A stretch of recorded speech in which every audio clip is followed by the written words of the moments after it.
Mula sa naging post ng Pure Gold Facebook page, thank you sa support, Philippine Concert. Ang pinakatanong ko talaga ay anong network mo at ang bilis mo mag-upload habang nasa arena niya, haha, salamat uli.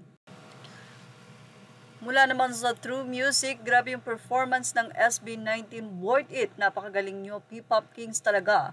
Pati si Rico Blanco na pasayaw nyo, napaos kami kakatili, ang daming 18, may trio na girl group na, ang lupit din, G22 ba yun? Pati yung kay lupit pala nila mag-perform.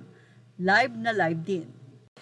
Hindi nga maitatanggi na sobrang napakaraming napahanga at naging 18 or fan ng SB19 sa nasabi nga pong Pure Gold concert or OPM, Pure Gold OPM concert, kung saan ay marami nga ang nagsabi na first time nilang napanood kasi may mga fans doon na fans ni Rico, fans ng Bini at marami pang iba, at sabi nga nila fans na sila ng SB19 dahil hindi nila ina-expect na ganun kagaling talaga ang grupo.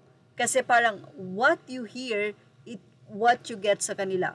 Meron kasing mga boses na maganda lang sa recording, pero grabe ang intense ng voice talaga ng SB19. Kung ano yung napakikinggan mo, paulit-ulit natin sinasabi yan, ay ganun din ang mapapakinggan nyo kapag kumanta sila ng live. So, iyon yung nagahatak sa mga tao or netizen na humanga sa kanila dahil talagang iba ang SB19. Hindi lang sa galing sa boses, kundi talented talaga sila at very humble. Iyan ang kinakahanga sa kanilang mga netizen.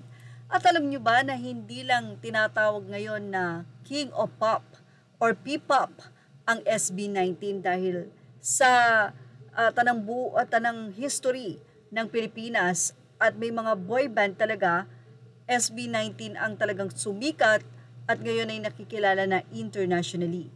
Hindi lang sila King of Pop dahil tinawag na rin silang Sold Out King or Sold Out Boys. Pero syempre mas magandang tawagin na rin sila na Sold Out King dahil ang kanilang simula at wakas na concert ay sold out lahat ng ticket.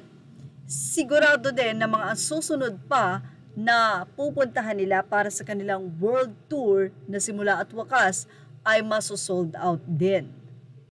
Samantala, ibinahagi din ng Pure Gold kung gaano karaming tao ang nagpunta sa nasabi nga pong concert. OPM Rise 30,000 fans, 7 artists, 1 night of music history for Pure Gold's OPM Concert 2025. At yan nga ang ating showbiz snap update. Images are all credit to the rightful owners. Thank you for watching. Please like, share, and subscribe.